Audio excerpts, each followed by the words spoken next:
The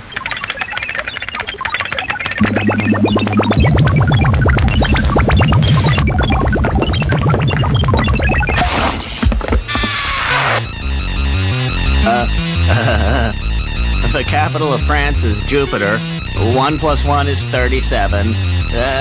Carry on my wayward son. Now he's gifted. That was cool.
right.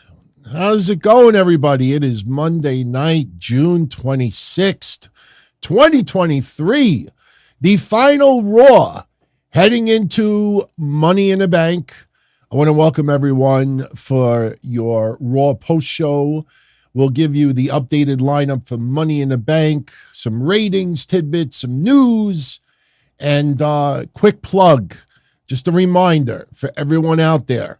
Tomorrow night, Kev Castle and yours truly will be recording Money in the Bank preview and predictions. 7 matches confirmed, and this is going to be a banger. I already know that more than half of the matches on the card, Kevin and I totally disagree on the outcomes. So this is going to be a fun one. That will go down live on Patreon at 10:05 p.m. Eastern. If you're not a part of our Patreon family, no worries. It'll be on DonTony.com after midnight, Tuesday night for everyone. So definitely look out for that. Yeah, I had to do that little intro because some of the wild emotion running wild yesterday about Forbidden Door, I watched most of it already, and I will reserve my thoughts for Wednesday. But, just seeing the weird emotions of some. I mean, look, you love an event. That's awesome. To guilt people into feeling the same way you do. Kenny Omega's neck buckling, and because people are concerned about that and thinks that might be a little bit careless, how dare you knock my favorites? Do you imagine some of the stuff from the 90s if it would air on TV today, which how social media would react to it? And I'm not even talking about Attitude Era dumb shit. I'm talking about in-ring moves, some, I mean, I think it's some right off the, we'll talk about that Wednesday. Tonight, we want to focus on WWE. Not a bad Raw episode, but I'm not going to lie to you. Something seemed missing tonight, and I know it was the go-home show for Money in the Bank. You look at the match results. I mean, even if Vince's fingers were all over this, I can't complain all that much. Again, as we discussed over the weekend, the idea that Nick Khan was upset that Vince shuffled up SmackDown is asinine. The idea that WWE is trying to stop Vince, Planet Earth, do they realize this company is sold? Do they realize that there's a merger and acquisition going on? Do they understand what the deal is? I mean, honestly, I think a lot of these journalists and shows are laughing at the IWC, that they could just see how much can we sucker them? How far could we go with this? And the worst part about it is a lot of common sense stuff, it's turned into news. Last week on Wednesday Night Dynamite, when we talked about Balor showing up and Carmelo Hayes making the save for Seth Rollins, the after-match promo from NXT where Seth Rollins thanked Carmelo Hayes and he had his back. We said that night, don't be surprised if you see Carmelo Hayes take on Finn Balor before Money in the Bank. It was common sense. And people guessed, but they write it as a news story. And that's what we got tonight. Carmelo Hayes getting a clean loss. I don't know how I feel about it. I have mixed emotions, and I'll tell you why. If you followed wrestling long enough, you know that wrestlers in developmental, even champions, have lost to main roster stars. Many times back in the day, it would be a dark match. You would have the OVW champion. Yeah, and listen, you want to go back to Leviathan, you want to go back to the days of Cena still in OVW and others, and somebody was a champion, they would have a dark match on Raw and lose. Honestly, I don't remember on my hotline people butt hurt that a minor league champion lost to a major league star. That's not disrespect to the minor league champion, but it's the same thing if you want to use sports. Baseball, if the AAA Yankees take on the main Yankees and the AAA Yankees are the champions, it's eat a Snickers. Seriously. At the same time, for those that are not happy with Carmelo losing tonight, I will say this. Why wouldn't Baron Corbin just cause a DQ victory or a DQ loss? Why not have Baron Corbin get involved in the match?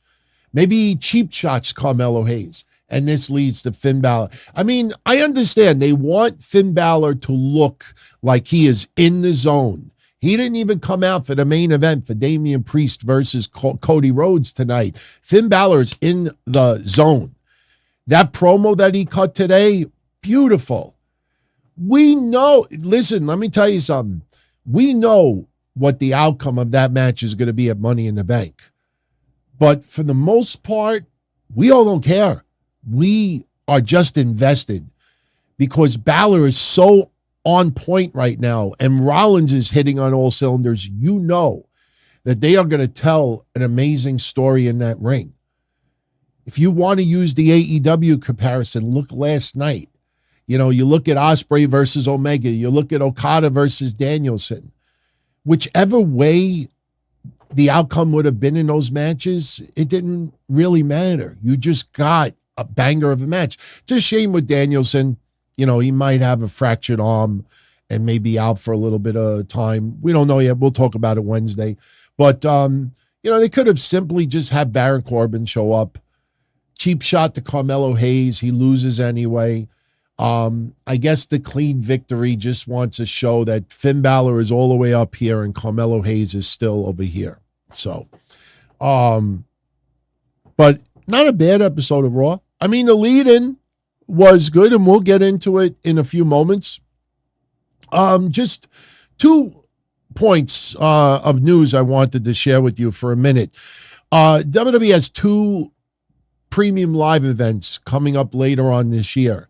And I know a lot of my homeboys here live in the Pittsburgh area. And if you are interested, WWE Payback is going to be taking place September 2nd. WWE was touting today that this is the first premium live event in Pittsburgh in 5 years. Tickets go on sale Tuesday, tomorrow. If you're tuning into the show Monday night, it is Tuesday the 27th of June at 10 a.m. So if you want to get tickets to see WWE Payback September 2nd, tickets go on sale tomorrow. Now, unfortunately for all of you out there, I will not be able to cover that event. I will be in Florida from September 1st to September 9th. If, I have the capability. Maybe I'll do a quick live stream while I'm on location. Don't expect it to be all that professional. It might end up being audio only, but I will be in Florida for 9 days. Another thing is WWE Fastlane. Oh, and by the way, yeah, if you look back on this, yes, Roman Reigns is not on the poster, but as you see, there are Raw and SmackDown stars together. Remember, people were claiming that we were getting roster splits for premium live events, which was stupid. Then we got Fastlane announced for October 7th, Indianapolis at the Gainsbridge Fieldhouse. First pay-per-view / premium live event in Indianapolis in 7 years. If you're interested to going to that show, tickets go on sale Friday, July 14th at 10 a.m. So maybe you want to go check that out. Wanted to give a little bit of props. I saw this over the weekend, and it's becoming a pattern on the shows that we open up the show with a feel-good moment.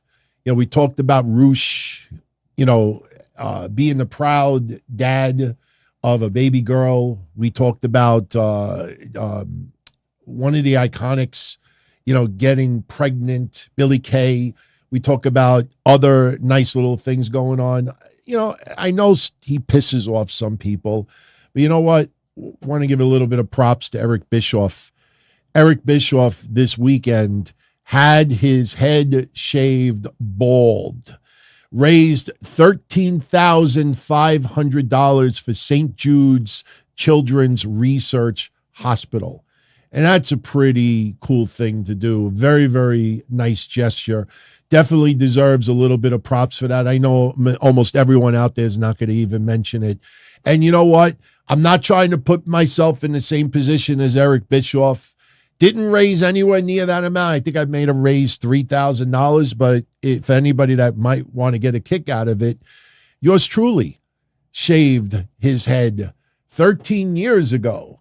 That is me, 13 years ago, shaving my head for St. Baldrick's, which is also for children's cancer.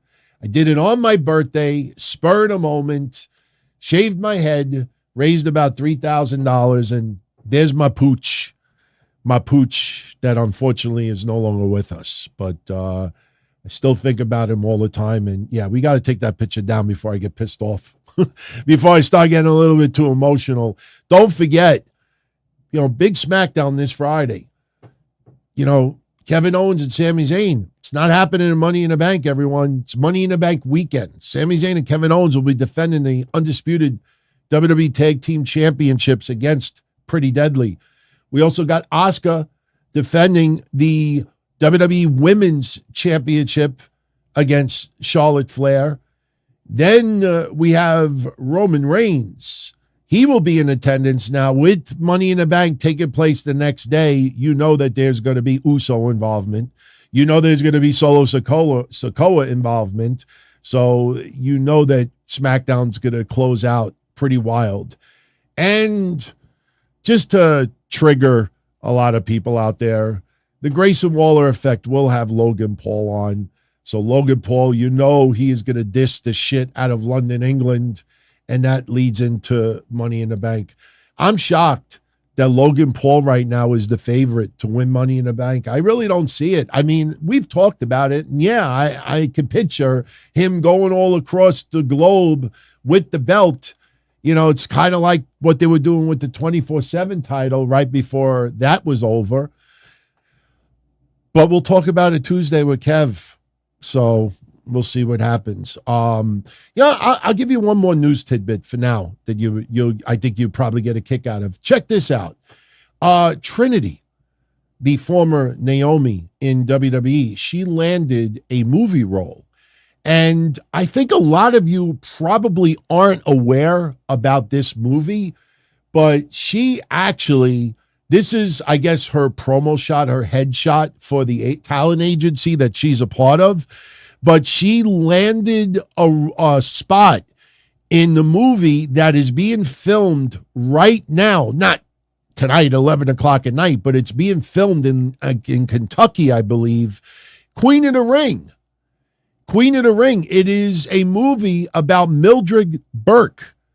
I'm sure you've heard of her. She wrestled, before any of us were alive. Trust me, if you were alive when Mildred Burke was wrestling, then you are extremely old. You might even be in Guinness World Record territory. She will be in that movie. But three things you probably don't even know about that movie. First of all, it's being directed. Well, he's one of the directors. Jim Ross is actually one of the directors of this movie. Now, I don't know some of this cast and crew. You want to Google it, go right ahead. You'll get a whole bunch of information. But I took this from their website. Charlotte Flair and Liv Morgan are wrestling in this movie as well. So, yeah, Queen of the Ring. Start looking it up. Trinity will actually have a spot in that movie. So, wish her well. And, Jim Ross, hey, he's resting. Listen, we got to be concerned about Jim Ross. I mean, I know tonight is about WWE, not AEW, but this is a human being, just human concern. He's up there in age, and he's had big-time health issues in the past. In fact, this is not a joke. I'm dead serious when I say this. I have been taking Ambien, Zolpidem, which is the generic version of Ambien, to sleep. I've been taking it now for probably about 13 or 14 years. If I remember correctly, Jim Ross had a mild stroke, or he had some major health issue because of taking Ambien for like 20 or 30 years. And I want to get off it so bad, but I can't sleep. It's stress, it's pain. There's a lot of reasons why, and I take it. And believe me, when I don't take it, once in a blue moon, I get vivid dreams. I can't sleep. I just feel awful. The reason why I mention that is that in the back of my mind, I still think about Jim Ross having his major health issue. He had, I'm pretty sure it was a mild stroke from taking Ambien. And that's always stuck in my head. I'm like, holy shit, I don't want one day that happens to me. So, the longer I take it, the more concerned I get. But, when you get up there in age, shit, before Scott Hall passed away, how many times did we have conversations on this show that we know people who have fallen, broke their hip, and died from it? It's crazy. It's crazy. You would think, oh, you get a plate, get screws, you heal, you get back to, doing things in a matter of time. No, and you get up there in age, a simple fall could cause a blood clot, aneurysm, crazy shit. And Jim Ross has had a couple of falls lately. You start losing your, sense of coordination, sense of balance. That's serious. So we send our thoughts to Jim Ross. Absolutely. Good old JR. So, all right, guys, let's run down Raw. Let's get into it. Raw tonight. Savannah, Georgia. It had a couple of childish, goofy moments, and I'm not even talking about Cat in the Hat. If you watched Raw, you know why I said that. We open up Raw. Dominik Mysterio and Rhea Ripley are in the ring. And Dominik Mysterio has the microphone. And Dominik, for some reason, wants to welcome everyone to Monday Night Raw.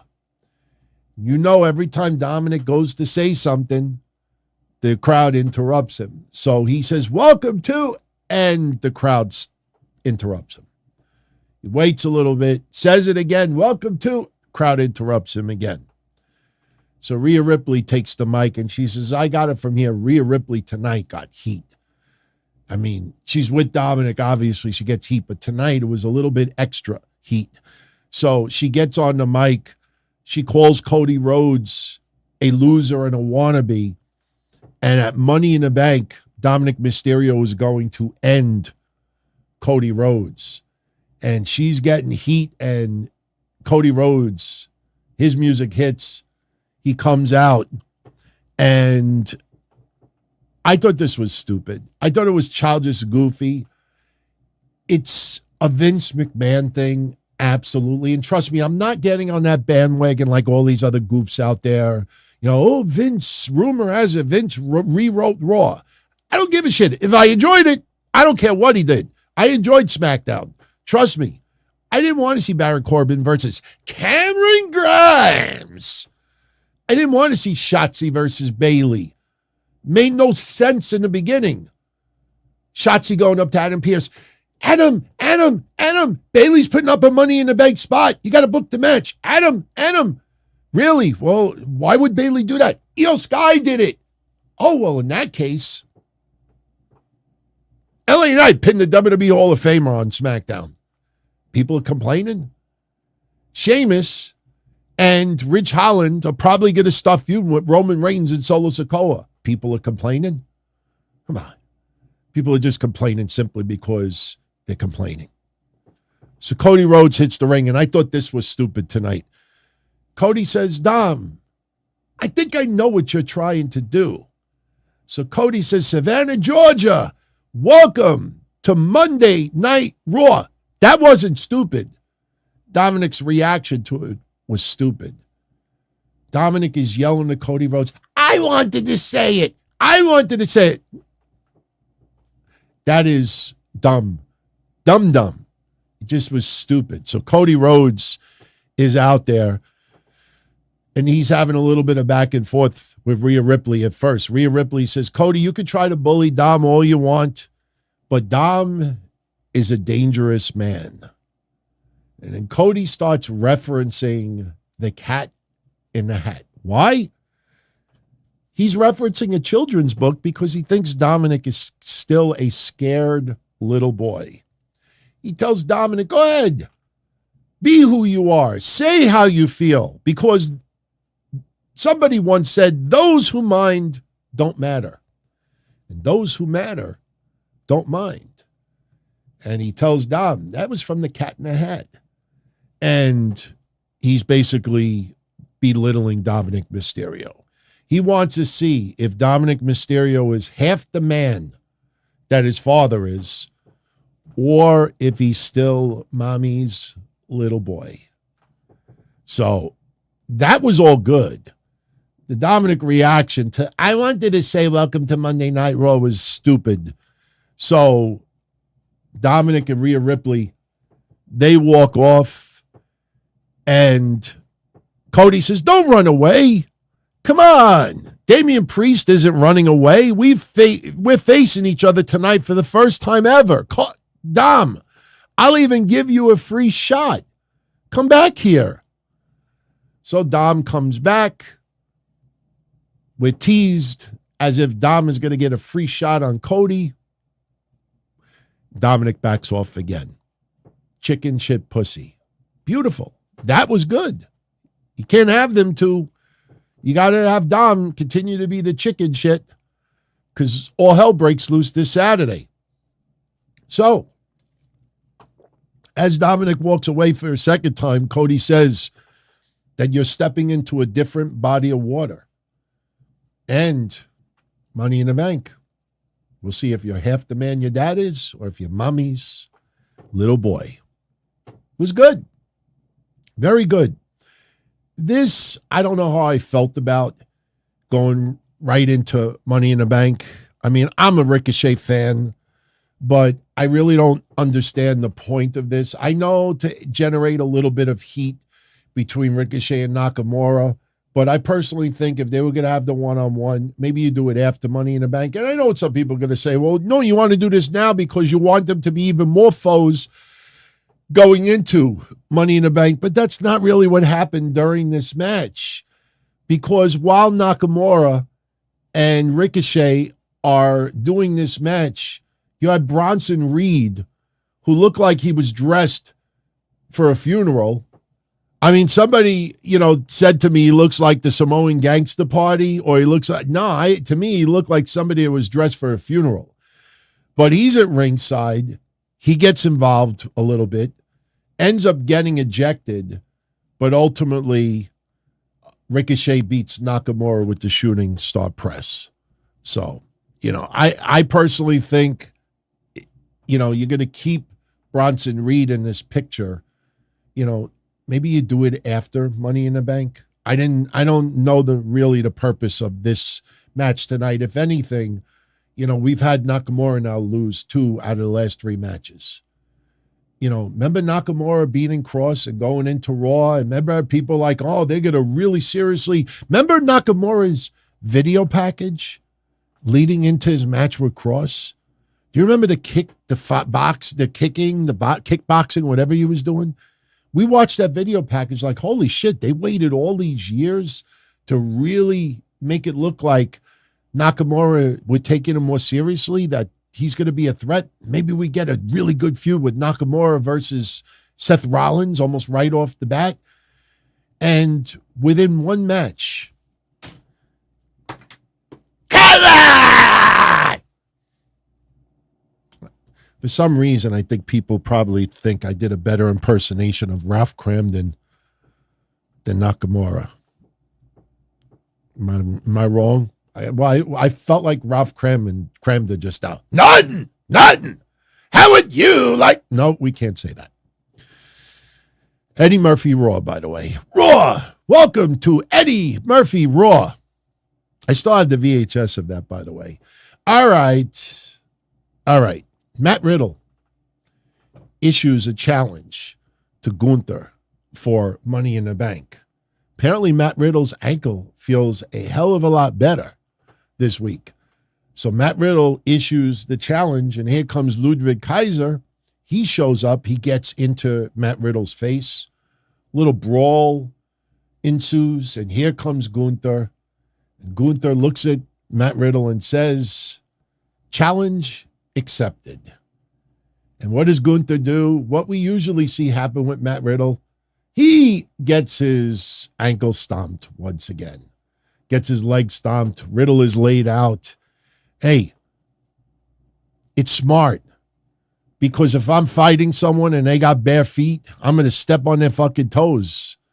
Unless they got some serious nerve damage somewhere, that shit's going to hurt. That shit's going to hurt, man. So they smash on Riddle a little bit more. So Riddle, once again, back in Joey 924 territory. So we go to commercial, we come back, and Dominik Mysterio and Rhea Ripley are with Adam Pearce. And Dominik Mysterio wants to fight someone big tonight. Someone big. Yeah, I kind of feel like Vince was all over that as well. Finn Balor. This was the promo I was talking about earlier. Finn Balor cuts an amazing promo. There we go. Finn Balor cuts an amazing promo, and he's talking about how Seth Rollins wanted the Finn Balor 7 years ago. Well, that Finn Balor is dead.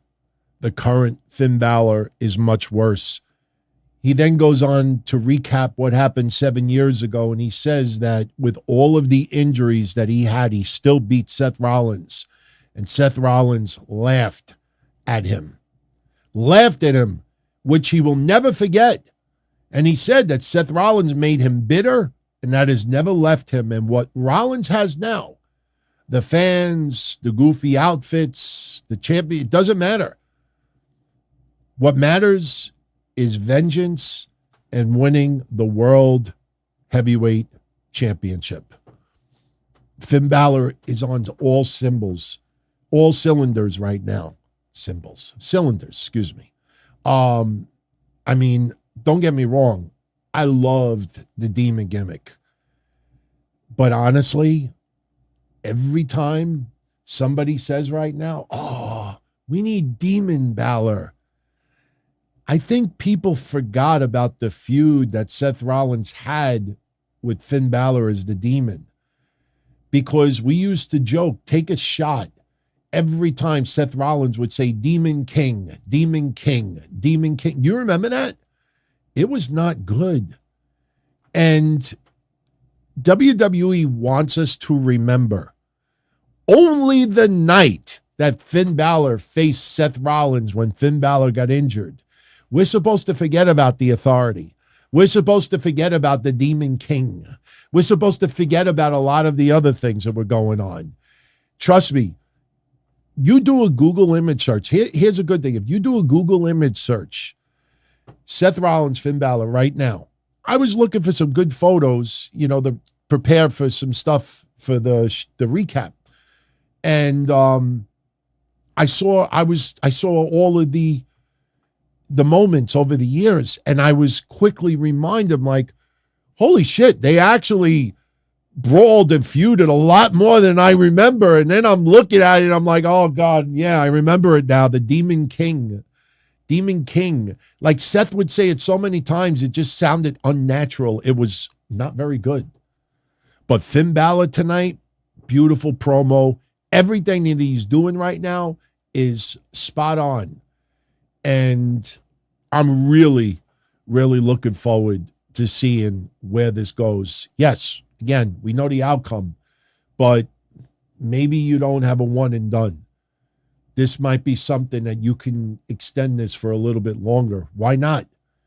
If it's that good, why wouldn't you want it extended a little bit longer? So we're going into Money in the Bank with a little bit of momentum for Finn Balor. So getting back to matches tonight, this not much of a match. Ronda Rousey defeating Raquel Rodriguez. And I'll say this. I mean, I watched NXT, her entire run in NXT. And right before our very eyes, we saw how dominant she became. I still remember that night when we had that moment with Bianca Belair, Rhea Ripley, and I think wasn't it Raquel Rodriguez, Raquel Gonzalez, holding up championships? Maybe I'm wrong. For some reason, I remember Raquel Gonzalez involved in that. Maybe not. But I will say this. She came to the main roster. And suddenly, I mean, I'm a big fan now of Chris Van Vliet, but she's like doing the best impersonation of Chris Van Vliet. She walks down to the ring. You could stick a needle up her ass. You could step on her feet. You could kick her dog. You could steal her purse, and she's smiling. Wouldn't stop fucking smiling. You cheap shot her, she's smiling. It's a wonderful day. Thank God they stopped that. But if you look closely, yeah, Trish Stratus obviously beyond her prime. Still looks good, though. Ronda Rousey, obviously not extremely polished in the ring. Could definitely hold her own. But if you look closely, Raquel Rodriguez, Raquel Gonzalez, whichever you want to call her, Raquel Rodriguez is dominant. And she, in my opinion, deserves better. You could tell that if WWE pulls the chains off, this is 20-minute banger, she probably could deliver. You see her matches closely, they are really, really pulling back on Raquel Rodriguez. You could feel it. You could see it. Even with her offense tonight against Ronda Rousey, you're watching like, man, she is good. And they pull back. And it's always something stupid that causes her to lose. Now, Shayna Baszler is at ringside, and so is Liv Morgan, and rightfully so, because if you're not aware of it, there you go, it's better.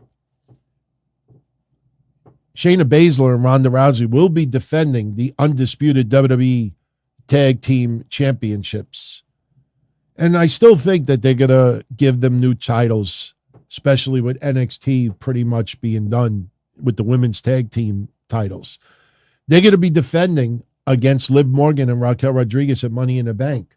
So both tag partners are at ringside. Shayna Baszler tries to get involved. And this was a cool moment. Yeah, Liv Morgan taking her down, beating her down. Everybody popped with it. But unfortunately, Raquel Rodriguez gets distracted. So what happens? Ronda Rousey with the roll-up, and she gets the win. So that's what we have. You almost felt like maybe Liv Morgan or Raquel Rodriguez gets a win, even if it's over Shayna Baszler tonight, to give a little momentum going into Money in the Bank, but we did not get that. We did not get that tonight.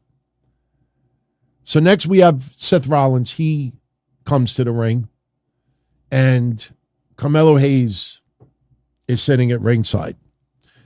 And Seth Rollins shouts out Carmelo Hayes, gets a nice reaction from the crowd, gets a nice NXT chant as well. Seth Rollins is thanking Carmelo for having his back Tuesday, and he wants Carmelo Hayes to beat bum-ass Corbin on tomorrow's Gold Rush, week 2. So now Seth Rollins focuses on Finn Balor, and he talks about how Finn Balor is not accounted for Seth. When it's just them two in the ring, the best version of Finn Balor cannot beat the best version of Seth freaking Rollins. And that's a bitter pill that Finn Balor is going to have to swallow. And then as Seth Rollins closes out his promo, I am a visionary. I am a revolutionary. Finn Balor comes out. They start brawling. They go around ringside. Finn Balor gets a little bit of an advantage on Seth Rollins, works on the midsection a little bit, grabs a chair, and is about to chair bash Seth Rollins, and Carmelo Hayes grabs it. So we see a little bit of a stare down between Carmelo Hayes and Finn Balor, and that was just enough of an opportunity for Seth Rollins to regain his comeuppance. Spell that. Props to anybody. Well, people will Google it if I say spell it. But anyway, Seth Rollins jumps Finn Balor from behind.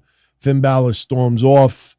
Seth Rollins, a couple little scratches on his face, showing a little bit of blood. But Finn Balor backs off. And then we find out that later on in the night, we're going to get the match that we talked about earlier. It's going to be Carmelo Hayes in a non-title match taking on Finn Balor. We see a recap from last week with Tommaso Ciampa's return, and we think that we're getting a rematch tonight, Tommaso Ciampa versus The Miz. Unfortunately, the match did not happen. Tommaso Ciampa comes out first, and as he did, Miz attacked him, leaving him laying, and beat him down pretty good. This was just to milk another week or two, obviously. Leaves him laying. We get no match. So it doesn't happen. Now we get another backstage segment. And, we knew that this match was going to be happening tonight. It was one of the matches that was mentioned earlier online. We have Gunther, Ludwig Kaiser, there in the back, and here comes Sami Zayn and Kevin Owens. And Kevin Owens, full-blown anger issues. And Sami Zayn and Kevin Owens want to fuck with Gunther and Ludwig Kaiser a little bit. Ludwig Kaiser, I don't know if anybody noticed the last 2 weeks, going a little bit in and out of with his accent a little bit. Did it again tonight. And they're basically doing the reverse. They're telling Sami Zayn and Kevin Owens, leave us alone, not tonight. This is not the right time. And Sami Zayn's like, oh, so this is not the right time. And Kevin Owens, obviously, on speed.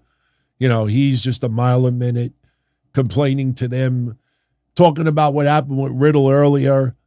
And then Sami Zayn mentions that Gunther did beat Kevin Owens a few weeks ago, but he needed 3 people to do it. Sami Zayn issues a challenge tonight to Gunther. You and me, one-on-one. And Gunther says to Sami, okay, you want to ride my coattail just like Riddle, just like Kevin Owens. Sami, be my guest. So tonight, Gunther versus Sami Zayn. We'll get into that match in a little bit. But first, we get a different match. Dominik Mysterio and Rhea Ripley. They hit the ring. Dom's getting booed out of the building. And they want to know. They want to know what you're thinking. Tell me what's on your mind. I heard that earlier today. That brought back memories. No, they wanted to know who is Dominik's his opponent tonight, that tag team. And we get the graphic. Who's going to be Who's going to be Dominik Mysterio's opponent tonight? Somebody big. And it ended up being Akira Tozawa. Akira Tozawa. I mean, I like Akira Tozawa. It's kind of amazing that he's mapped out the career that he's had. Talk about someone who has made the most with not so much in the ring. Now, it does make sense because last week Tozawa was wanted to team with Cody. Cody appreciated it. And, you know, he appreciated his hair and this and that. So Tozawa wanted to have a little bit of interaction here, but you knew it was going to happen. Match lasted a couple of moments. If you remember that debacle of a match between Rhea Ripley and Akira Tozawa that, you know, we talked about from the get-go. People still to this day are convincing us, no. I had it firsthand. WWE is going to bring back intergender matches. Go Google how long ago that match went down. Say it long enough, it'll happen. So Akira Tozawa with a little bit of an awkward moment staring at Rhea Ripley tonight. That allows Dominik to get the upper hand. And the next thing you know, we get a little bit of a frog splash. 1, 2, 3. Dominik Mysterio defeats Akira Tozawa. Really not much there. Not much at all. This, I don't know. It kind of like fell off the rails. We had the Women's Money in the Bank Summit. And unfortunately, this was not anywhere near what we were hoping from yesteryear with Kevin Owens and Chris Jericho and Sami Zayn and everybody else who was involved in that match that night. So you have all the women in the ring. And obviously everybody has their cue. Everybody has their lines to say. So we get Bayley, and Bayley is touting that she is the only one who has won Money in the Bank. And the next thing you know, Io Sky gets the microphone. I win. I will win Money in the Bank. Bayley looking healthy. People know what I mean. I think that was kind of like trending on social media earlier. So Io Sky touts victory. And then we get Becky chance, and Bayley starts trading insults with Zelina Vega. And Zelina Vega says that she and Santos Escobar will bring the briefcases home to the LWO. Zoe Stark with a couple little insults, and then Trish Stratus gets on the mic. Trish Stratus calls them all little girls. She is a woman. She is the best woman to have ever done this. And when she grabs the briefcase on Saturday, every one of those girls will say, thank you, Trish, for allowing us to be part of such a historic moment. And then Trish Stratus looks at Becky Lynch and says, Becky, will you be man enough to say thank you, Trish? Becky decks Trish. We get an all-out brawl. You know, it was what it was, and it ended up leading to Becky Lynch climbing the ladder and grabbing the briefcase. Crowd liked it. I don't know. I think that pretty much seals Becky's fate for Saturday. So, yeah, Becky Lynch grabs the briefcase. But, yeah, tonight it doesn't count. Carmelo Hayes with a little backstage promo with Kathy Kelly. And, you know, you could see he was obviously nervous. You know, he says, guys like me, guys like Seth, we got to take shots in order to make shots. And tonight I won't miss. You know, at the beginning, it was a little bit nervous, you could see, but then he started to get into the flow. Then we get another backstage segment. This time it is with Rhea Ripley and Becky Lynch. Rhea Ripley says to Becky, you better hope you don't win Money in the Bank this Saturday, because if you even think about cashing on me, that'll be the last thing you ever do. Becky Lynch kind of saying what we've been talking about here, and I know we're not the only ones saying it. You look at Rhea Ripley's title reign since WrestleMania, it is extremely unimpressive. Zelina Vega and Natalya, pretty much, that's what it is. So Becky says to Rhea that she finds it interesting because when she was champion and had that title, she main evented in every town. Becky Lynch calls Rhea Ripley a main event side piece. Becky says that she doesn't need the title. The title needs Becky. And when Becky wins that briefcase, she wants to win that briefcase just to see Rhea Ripley squirm. Good segment. We all appreciate Rhea Ripley. A lot of us feel that she is the number one woman in WWE right now. But you have to look at it a little bit closer and be a little bit honest and say, the fuck is WWE doing with her reign the first 3 months? And believe me, tonight it continued because we found out who her next opponent is for that championship. Oh, we'll get to it soon. We got to do this in order, though, because I have pictures, obviously. Sami Zayn versus Gunther. Kevin Owens doing commentary for a little bit. This match was an all-out banger. Sami Zayn, Gunther, killing it in this ring. These two guys killed it. Unfortunately, it started falling off the rails rather quickly. Giovanni Vinci makes his return tonight on crutches. Those crutches would come into play a little bit later on. Sami Zayn, a lot of offense towards the end of the match. It hits an exploder and sets up for the haluva kick on Gunther. But here comes Giovanni Vinci with a crutch to the throat of Sami Zayn. That allows Gunther to hit a powerbomb onto Sami Zayn. We get the 1, 2, 3 win. After the match is over, a little post-match beatdown. Kevin Owens does come out from commentary, and he gets involved with it. And here comes the crippled guy, Riddle. But you know what? Give him props, man. He ran down that ring, but he limped as he was running.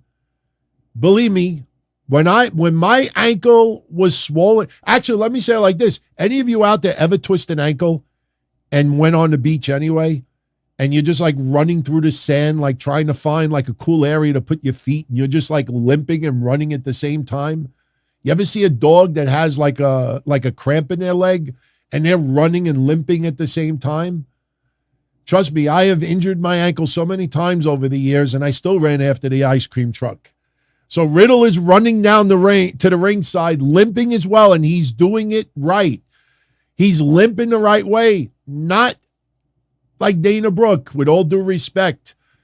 Remember last week, we coined it, everyone. It's going to catch on eventually. Remember last year, a week after the all-out media scrum, #Punk was right. Started at a week after that media scrum last year, and a lot of people feel that way now. I'm telling you, you're going to get that to be remembered. The Dana Brooke match, what happened in NXT, and that's awful.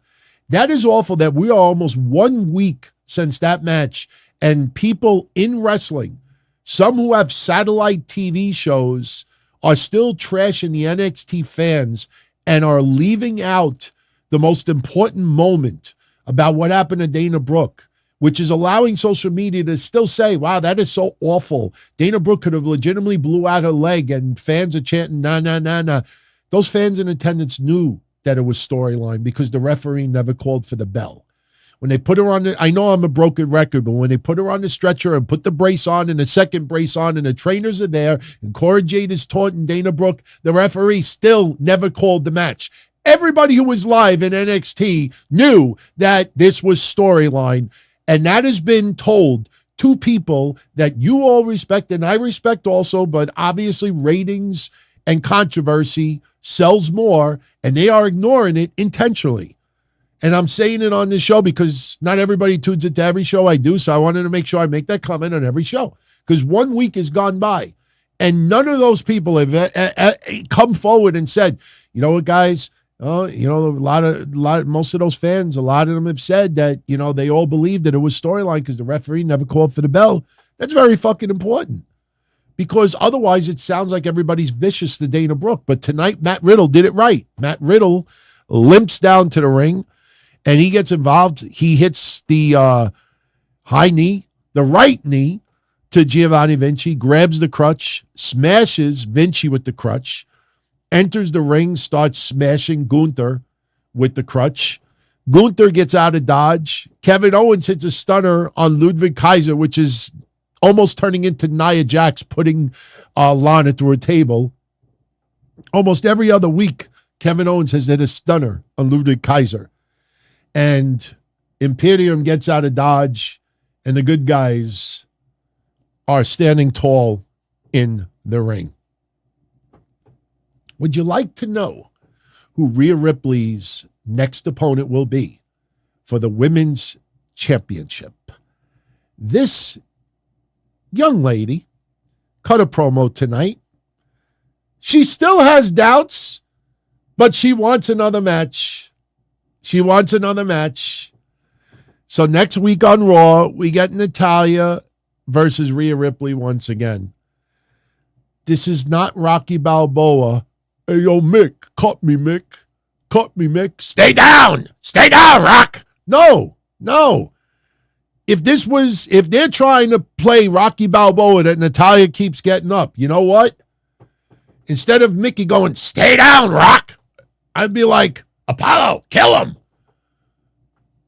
I like Natty. Do you remember the draft, USA Network versus Fox? And the best way I could describe that year is that they had the robot from Fox. Remember?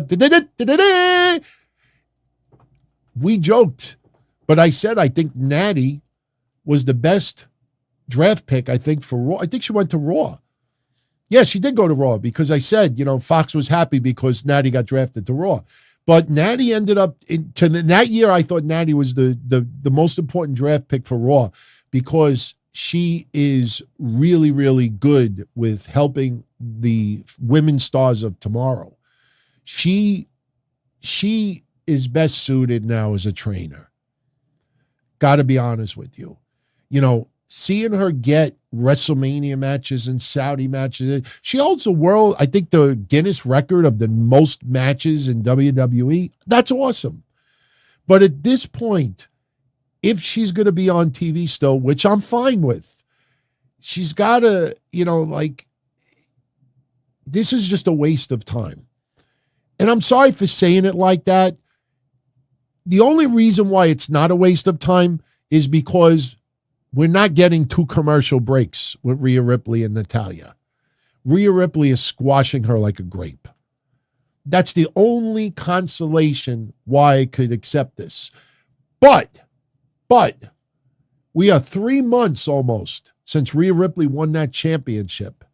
And after the draft, the best you could do is a Zelina Vega match in Puerto Rico, no home turf, and Natalya. Pretty much, that's all it's been.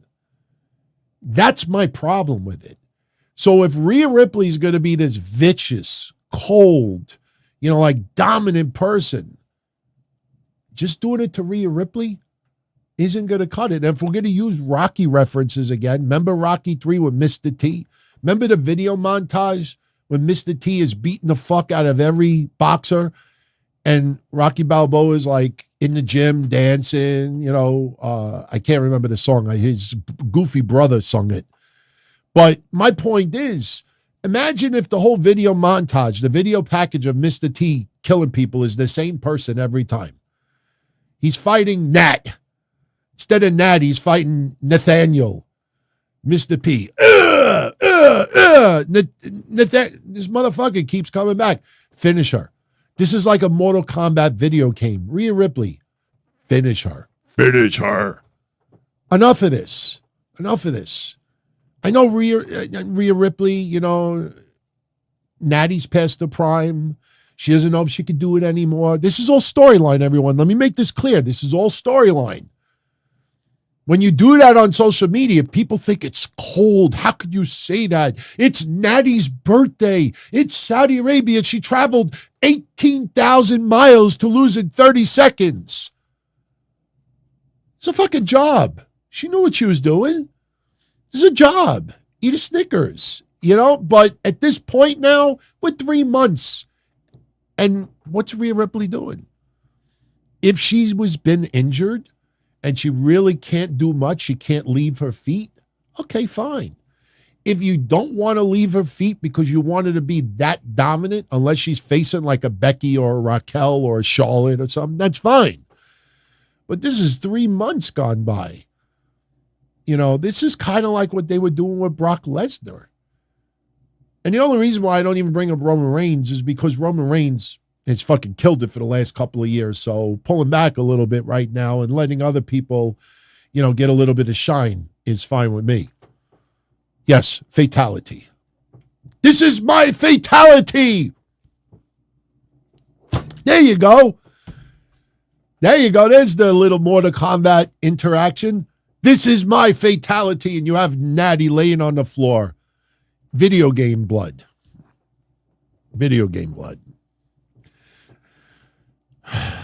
We talked more about Natalya here than we probably should have, to be honest with you.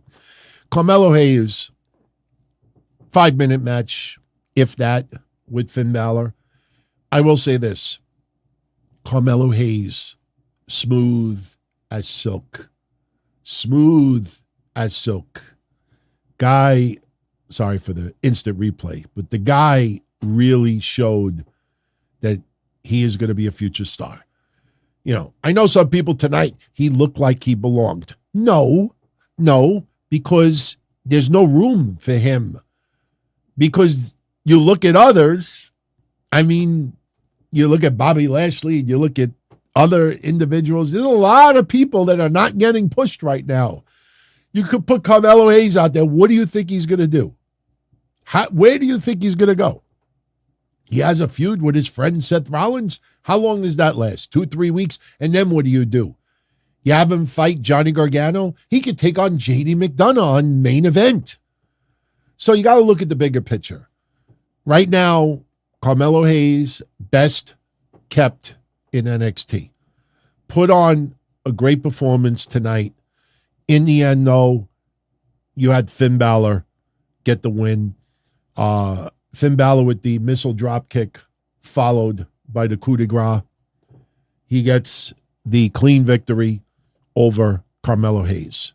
Again, fast match, maybe a little bit too fast, but decent match nonetheless. And then we start wrapping up Raw. Cody Rhodes is in the back, and he's being interviewed by Kathy Kelly. But Cody Rhodes is not alone tonight. He's got Pharaoh. Hey, I'm a dog lover, obviously. So Cody's got his dog with him. And, his dog is obviously very, very cute. And Kathy Kelly's interviewing him. And the funny thing is I see Cody, and he's smiling, and he's petting his dog. And anybody that's older, that was like maybe hung out and did things outdoors before the internet came along. One of the things that everybody always used to want to do, tell me if I'm wrong, guys, admit it, that one of the things that people used to always love to do, and probably still in certain areas of the country, is they walk around in the park with their dog just to pick up people. Me, I'm heterosexual, so, you bring your cute little dog to try to pick up girls. You want to pick up guys, whatever you want to pick up, whatever floats your boat. But Cody with his dog, Kathy Kelly is there. What a cute dog. Oh, what's his name? Oh, he's so cute. Oh, I just want to kiss him all over. So she wants Cody to comment on either the match tonight or Dominik Mysterio. And Cody says that Damian Priest is walking into Money in a Bank with bruises on his ego. And he wishes he could do the same to Dominik Mysterio before Money in the Bank. But that's not going to happen. So now we get the match. We get Cody Rhodes versus Damian Priest. They both make their entrances. And they put up a great, great match. As we all expected, Dominik Mysterio, Rhea Ripley show up. Dominik teases like we may finally get a little bit of physicality. This is my physicality. with Cody Rhodes and Dominik Mysterio, but chicken shit Dominik once again hides behind Rhea Ripley. There you go. I love chicken shit Dom. So he hides behind Rhea Ripley, distracts Cody Rhodes a few times. Towards the latter part of the match, we get some dueling offense, dueling super kicks. Rhea Ripley distracts the referee. Dominik Mysterio grabs Cody Rhodes' ankle, preventing him from doing a Cody cutter from the middle rope. Damian Priest hits the South of Heaven, but only for a 2 count. Then Dominik Mysterio distracts the referee. Damian Priest picks up Cody Rhodes, tries to hit him with the razor's edge, but Cody falls down, pushes Damian Priest into Dominik Mysterio. Dominik Mysterio falls to the floor. And this was nice. Cody Rhodes. Ooh. Whoa. Oh, because I right-clicked it. There you go. I'm getting used to it. There you go. Beautiful. Look at how far he went. I mean, he got some launch out of that. He hits the Cody cutter on Damian Priest, then nails Crossroads, gets the 1, 2, 3. If you've watched closely, Damian Priest has lost quite a few matches. Quite a few. Will he be the winner of Money in the Bank? It's either going to come down to him or LA Knight, in my opinion. But Cody Rhodes picks up the win. After the match is over, Dominik Mysterio with one last cheap shot.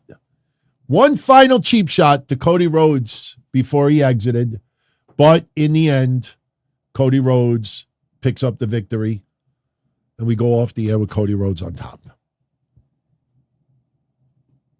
A lot of people think that Brandy Rhodes may actually get involved if Rhea Ripley's at ringside. Because remember, it's Dominik Mysterio's in this match. Why wouldn't Rhea be there? Rhea Ripley doesn't have a match. I think it makes sense that Brandy Rhodes get involved. I think the problem is you open Pandora's box. I wouldn't mind seeing Brandy Rhodes for a one-time only appearance. But when you do stuff like that, it's usually at a WrestleMania. Like if you put that out there, Money in the Bank, you know it's going to follow. There's going to be a decent number of people on social media going to be like, oh, we need an intergender match. We need a mixed tag match. Rhea Ripley and Dominik Mysterio versus Cody Rhodes and Brandy Rhodes. WWE, book the match. Take my money. Maybe that's kind of exaggerating, but you know that's going to be everywhere. Unless they're going to do that, I wouldn't bring Brandy Rhodes out there. Honestly, I wouldn't even bring her out there. Hey, look, we haven't seen Brandy Rhodes in the ring for a while. We don't know if she's been training wrestling. We know that she's home. We know that she's out and about. We know that she's doing things. We don't know if her wrestling ability has gotten better. We don't know if she even wants to do that. I will say this, and I think a lot of you will agree with me on this. If you think back, legitimately think back to AEW days when they were there, man, did it feel like Brandy Rhodes wanted to be on TV every fucking week. Do you remember the locker room segments with her and Karma, with Awesome Kong? Do you remember all the voodoo stuff? Like it felt like a bad episode of the CW network. Remember when we were talking about that? I mean, she was all over the fucking TV. Jade Cargill, I'll kick your ass, bitch.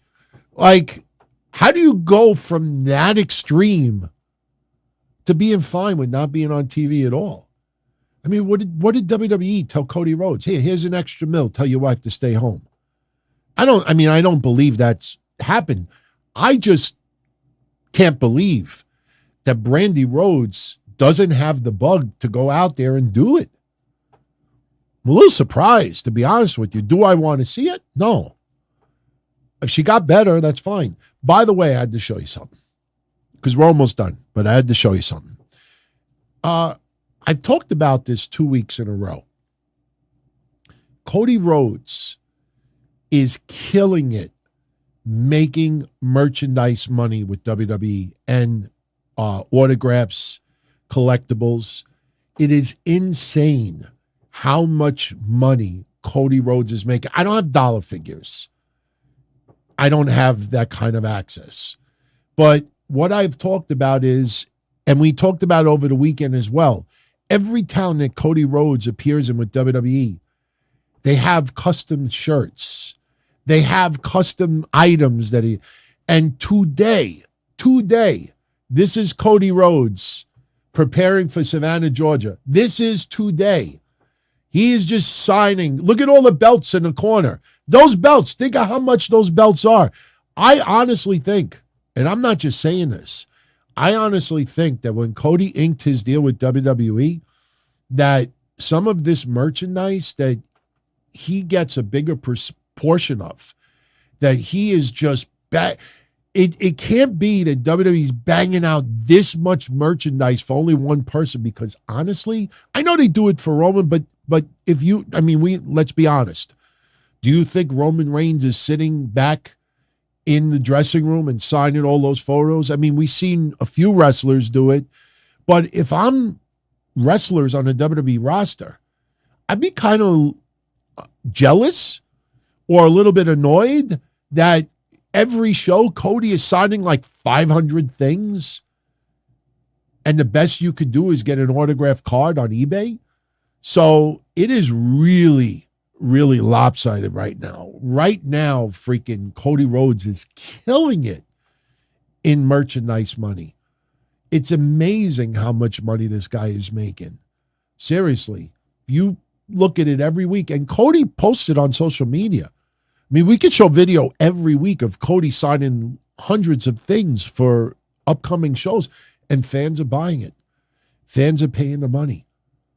So believe me when I tell you, when you hear some noise that Cody is not over, and I'm not this gigantic Cody fan. Let's be honest, I'm not. I mean, I'm a fan of what he's doing the last year and a half, 2 years, but he's not one of, my preferences. Anybody that says that he's not over and he's not the top guy in this and that, yeah, Roman Reigns is the top guy. But outside of Roman Reigns, Cody's number 2. And Seth Rollins is a distant third. So, maybe I could brighten up your day with this. Anybody remember that moment on Raw? This week in wrestling history, we got more Booker T and Goldust doing some funny-ass shit, man. This week's history show, well, all I got to do is show you a couple of screenshots. Hell in a Cell, Mick Foley, The Undertaker. Need I say more?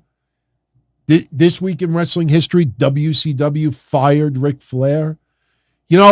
I saw some people on social media oohing and ahhing that it was this big anniversary of Muhammad Ali versus Antonio Inoki. What they all seem to have left out is that the match sucked. All of the news stories that weren't getting hand jobs from wrestlers who have had bad days, they all were trashing it in the newspapers. And not only that, Muhammad Ali, I believe, lost one of his boxing licenses as a result of that match with Antonio Inoki. It's this week in history that The Undertaker and John Cena, remember with Kurt Angle? Kurt Angle, hey, he's wearing a crown. There's a very important moment that I'm going to show you in a minute that is very important this week in wrestling history. Jeff Hardy, one of the greatest Raw matches in its history. Jeff Hardy versus The Undertaker. What was it, for the hardcore title? Or the Intercontinental title, I believe it was. No, it's a World Heavyweight title. What am I saying? And Undertaker, I remember, I'm still standing. That match, you listen to it, it is incredible. It was absolutely awesome. Ric Flair not only taking on Kurt Angle, but also took up Brock Lesnar this week in wrestling history. Not at the same time, I should add. We also got Brawl for It All. There you go. Look at Seth Rollins. Look at him. He looks so young. Waylon Mercy, one of my favorite fucking characters of all time. Waylon Mercy, man. But nobody's talking about it yet. It is the anniversary of that. The pipe bomb. We will revisit it. this week in wrestling history. Everything I showed you and a lot more. Lots of audio, lots of highlights, lots of stories that you have never heard before. You know, I don't just read results and play clips. I did a crazy amount of research for these history shows. You'll learn a lot of things that you probably didn't know before. But that is a little quick photo preview for this week in wrestling history. Main event results from tonight: JD McDonough over Apollo Crews, and Katana Chance wrestling in singles competition, defeating Emma. Tomorrow for NXT Gold Rush. I think I have a preview. Yes, I do have a preview.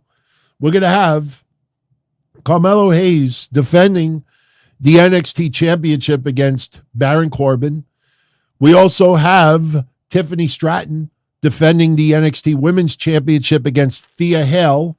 We have Gallus defending the Tag Team Championships against Malik Blade and Idris Inofi. We have Nathan Frazier defending the Heritage Cup against Dragon Lee. And then we got Gigi Dolan. Hey, where's my Gigi Dolan? Hold on. We cannot end the show without a Gigi Dolan appearance. Hold on. There's your Gigi Dolan. There's your Gigi Dolan appearance. Gigi Dolan will be taking on Kiana James. Tell you, they changed up Kiana's look a little bit, but at some points, a lot of people thought that Kiana looked like a very young Stephanie McMahon. If you ever look at Kiana James's nose, and I know this is going to sound weird to younger fans out there, but there's something about Stephanie McMahon when she smiles or smirks. Certain creases in her nose and her cheekbones, if you look at Kiana James, it is identical. It is identical, but they're going to have a match as well. Again, Gigi Dolan and JC Jane, they split them up. They haven't been the same. I get it. It would be a really dumb storyline to put them together this quickly, but I think it's going to happen. I think it's got to happen. Unless you put JC Jane with Tony D'Angelo, which I thought was something they should have done a long time ago. She should have been a Guidette. She should have been like the woman from My Cousin Vinny. That was her name. I almost said Mariah Carey. What? Marissa Tomei. Like, she should have been like the Marissa Tomei to Joe Pesci. She would be the perfect Italian Guidette for Tony D'Angelo and the family. But I think it's too late now. They've progressed too far for a character. Wednesday's Dynamite, they don't have much available as of yet. Sting and Darby Allin will be taking on Sammy Guevara and Chris Jericho in a Tornado tag team match. Remember the Triple C that we talked about yesterday? Chaos, Clusterfuck, Crackerjack Surprise. Every week, you got to have Triple Cs. And fans, I think, are starting to get a little bit numb to it. When every week, there's got to be some element of that. Britt Baker will be taking on Ruby Soho in the Owen Hart tournament. And we're going to find out all the brackets for the blind eliminator tournament to get a title shot for the AEW tag titles. So that is what has been announced. And we'll see what happens with Jungle Boy. We had a fun sit-down episode last night. We did a live sit-down even though Forbidden Door was on. And man, that was a fun show. The chat room was insane last night. We had a real good conversation about Jungle Boy. And I think what we talked about is going to happen. I think everything that we said yesterday is going to happen. And let's take it one step further. Will he reunite with Christian Cage and Luchasaurus? Not sure about that. But if you remember 2 weeks ago when he realigned with Hook, I said on Wednesday Night Dynamite, wait, didn't Jungle Boy say earlier in the year that he wants to go for gold and he doesn't want to be a tag team wrestler? So I think that's got to be brought up when he cuts his promos. Here's some ratings. Collision's rating will be out Tuesday. So last week they did 816. Honestly, I think that rating goes down a little bit.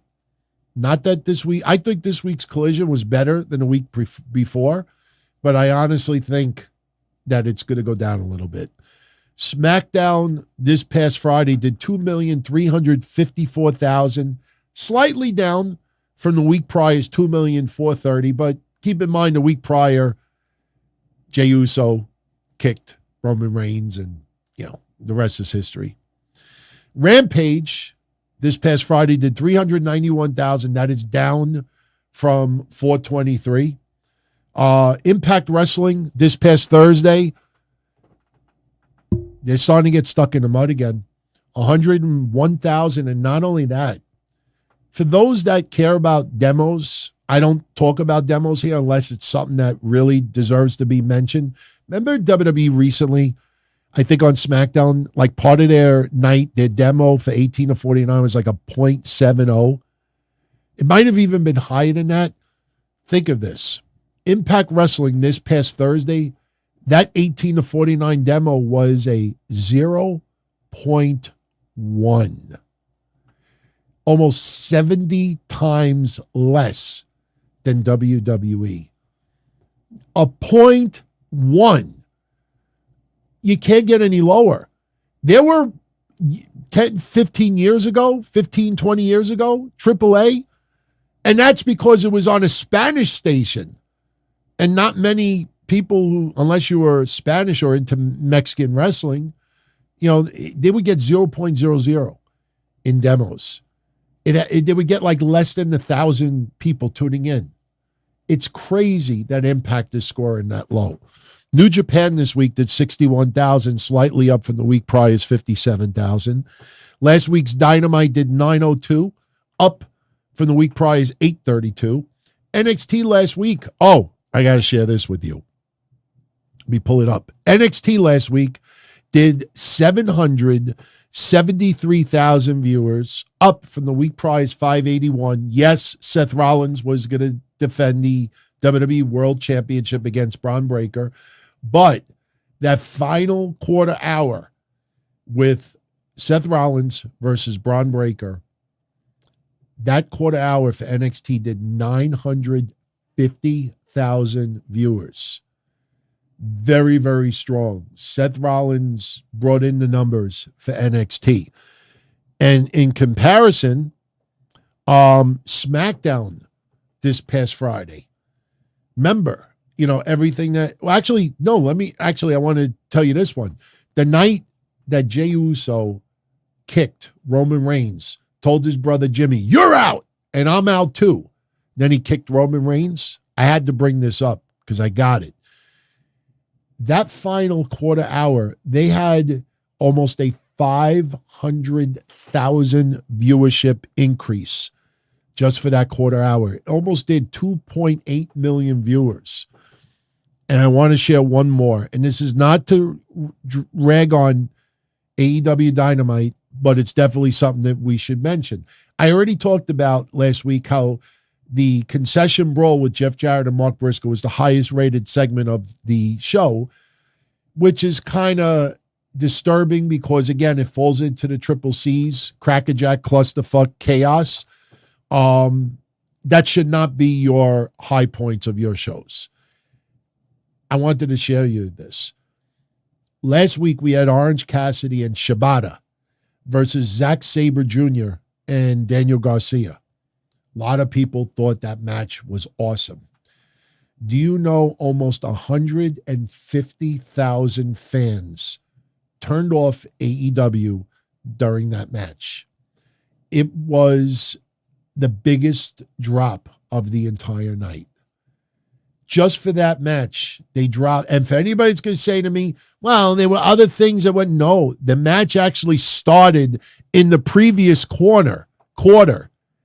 And the previous quarter would have been the highest quarter of the night if it wasn't for that match. It would have topped Jarrett versus Mark Briscoe. And that previous quarter was MJF and Adam Cole in the ring when Adam Cole wanted the rematch, and then they found out they were going to be tag partners in this blind tournament. If that tag match didn't take place in that quarter, that would have been the highest quarter of the night. Fans, more than 150,000, started turning it off. They had no interest in seeing it. So I only say that is because, yes, there is a hardcore core audience for AEW that loves that Japanese aspect, but understand that is not the majority of your audience. So when you see some noise online that, paint the picture, it definitely worth paying attention to what people are saying. At the same time, though, you got to look and see what is turning on your fans and what is turning off your fans. And just because, let me put it like this. If Dana Brooke, you remember when we used to do the quarter-hour breakdowns for NXT? We used to talk about how the grizzled young veterans would have like 200,000 viewership drops. Brizango, Tyler Breeze and Fandango would have huge drops in the ratings in NXT. And there were others.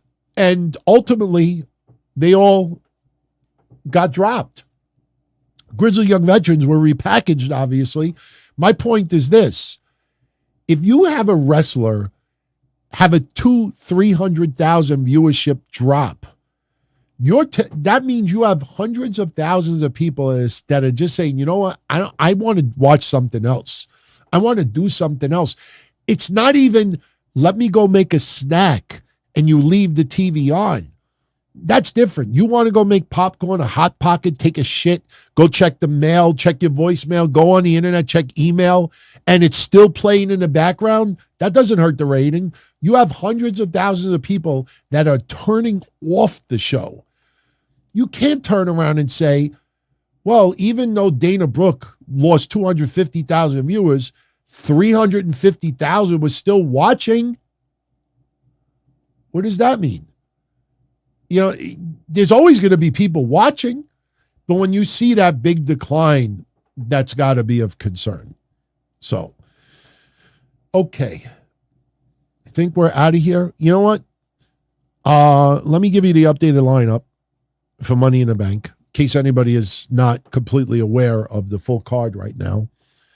On the men's Money in the Bank ladder match side, we have Ricochet versus Nakamura, LA Knight, Santos Escobar, Butch, Damian Priest, and Logan Paul. On the women's side, we have Zelina Vega, Becky Lynch, Zoe Stark, Bayley, Trish Stratus, and Io Sky. They're not revisiting the Shotzi situation. And honestly, we are fans of Shotzi, but that whole story was stupid. I don't know who came up with it. You know what's funny about that? How would the IWC would have reacted if we found out that the idea of Bayley putting the Money in the Bank spot on the line against Shotzi and Io Sky is the one that did it? How would the IWC react if we find out that that was Vince's idea and Triple H scrapped it? Maybe that's why nobody's talking about it. You know why nobody's talking about it? Because everybody said that Vince changed up SmackDown. The whole storyline with Shotzi getting a possible shot Money in the Bank was stupid. And if Vince is the one that came up with that idea and it was scrapped, that should be a good thing. Vince does not hate Shotzi. I have never heard that at all. Cody Rhodes taking on Dominik Mysterio. Seth Rollins defending the World Heavyweight Championship against Finn Balor. Ronda Rousey and Shayna Baszler defending the WWE Women's Tag Team Championship against Liv Morgan and Raquel Rodriguez. Gunther will be defending the WWE Intercontinental Championship against Matt Riddle. A little surprised that Austin Theory doesn't have a match on this card. Maybe that'll change.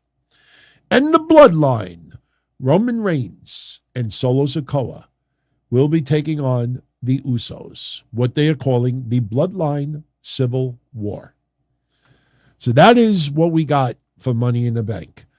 So one last reminder, Kevin Castle and yours truly will be live Tuesday night on Patreon, patreon.com/Don Tony, in case you want to tune in. And we will be doing preview and predictions. We'll also talk a little bit beyond Money in the Bank, where we think some of this is going to go into SummerSlam. You think Brock Lesnar would make the trip to Money in the Bank? and get involved with Cody Rhodes? Maybe F5 him after the match is over? I don't think so. I can't picture. I mean, look, Saudi Arabia, it's different. The Crown Prince, we need the Brock Lesnar. They pay big money for Brock to be there. I don't hear no UK ministers saying, we'd love to. I can't impersonate. I can't do British. And by the way, I'll say this before we leave. I'll talk about it more on Wednesday. There's this loud controversy online right now about Toni Storm calling Willow Nightingale a cow after her match. For my UK and British fans out there, you already know what I'm about to say. But for everyone else out there that is seeing that, and people trying to get that trending and trying to make it into a big-time controversy, understand Toni Storm. If I understand correctly, she is New Zealand and Australian, I think. She's definitely New Zealand, and that's a British colony. Cow is slang, and it is used overseas for the term idiot more than anything else. And the thing also is when Toni Storm called Willow Nightingale a cow at Forbidden Door, she actually called her an idiot or stupid right before that. So for people out there that are immediately thinking that Toni Storm was making fun of Willow Nightingale's physique, you might be wrong on this one.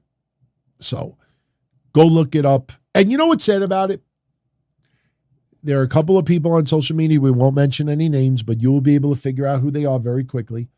There are a few people on social media who were told already that Toni Storm was referencing her being an idiot more than anything else. That is slang overseas. And yet they're still pushing that Toni Storm was making fun of Willow's physique. That just goes to show you the disingenuous people out there. They're just looking for attention. And that's fucked up. That's fucked up because now you got a whole bunch of fans thinking that Toni Storm called Willow Nightingale a fat blimp. And if you would have just said, oh, no, that's slang in the UK, for idiot, then people would have forgot about it and maybe talked about Omega and other matches or talk about Punk or talk about other things. But no, they got to focus on that because they think that they're doing something good. Weird. Fucked up in the head, man. All right, everybody. I'm out of here. Much love as always. Hope you enjoyed this show. If you liked it, smash that thumbs up. If you know anyone else out there that like the channel, let them know about it. DonTony.com. That is the lifeline of everything I do here. Without that, none of this exists. Shout out to everybody who's going to join us live tomorrow. And again, if you're not part of our Patreon family, no worries. DonTony.com will have the preview and predictions in its entirety for everyone. And then Thursday, by the way, Thursday, the next Q&A will be recorded and posted. And our channel members here on YouTube are actually the ones giving the content for that episode. So I hope you all like it. Got some very interesting stuff to talk about on that episode. So that'll be coming too. And then by the end of the week, I will let you know how we're going to handle the recap of Money in the Bank. I believe Kev Castle will be joining me. The only thing that we're not sure about is next Tuesday. Next Tuesday is the 4th of July. Most of us hang out with family, friends, barbecue, celebrate, the anniversary of our country. But we usually do the show at 10 o'clock at night. So by then, we're pretty much done with the festivities. So I will touch base with Kev tomorrow to see if he wants to do it next Tuesday night. We may actually end up doing it next Monday afternoon and posting it online Tuesday morning. This way, if you're hanging out during the 4th of July, you're not doing nothing, then you could enjoy the episode during the day. So I got to talk to him and see what his schedule looks like. And then by the end of the week, I'll have it flooded everywhere. I'll mention it on the shows, post it on Patreon, post it on Twitter, YouTube. You'll know. So everyone, have a good night. Be well. Definitely post your comments. What did you think about Raw? What are you looking forward to Money in the Bank? You know, your predictions. I mean, I know we do contests on Patreon and for channel members, but, you know, post your predictions in the comment section. Get some bragging rights. You know, people look back at it like, wow, you nailed it. So definitely post your feedback. So everyone, it's been real. Much love. I'll catch you all again tomorrow. As far back as I can remember, I always wanted to be a podcaster. For me to live any other way was nuts. To me, those goody-good people who worked shitty jobs for bum paychecks and took the subway to work every day and worried about their bills were dead. I mean, they were suckers. They had no balls. If I wanted something, I just took it. I ran everything. I paid the bills. I paid the host. I even paid the masked maniac. Everybody had their hands out. Everything was for the taking. We always called each other good fellas. You would always hear from somebody. You're gonna like Don Tony. He's all right. He's a good fella. He's one of us. But if you're part of my crew, nobody ever tells you they're gonna get rid of you. It doesn't happen that way. There weren't any arguments or curses like in the movies. See, your haters come with smiles. They come as your friends, the people who've claimed they care the most for your life. And now that's all over. And that's the best part. Today everything is different. There's lots of action. I don't have to wait around for everything like everyone else. Oh, I didn't get the vaccine? Fuck you, vaccine me. Oh, your delivery guy has COVID? Fuck you, feed me. Right after I moved here, I ordered egg noodles and ketchup, and I got spaghetti with meat sauce. I'm no longer an average nobody, while they get to live the rest of their lives like a bunch of schnooks.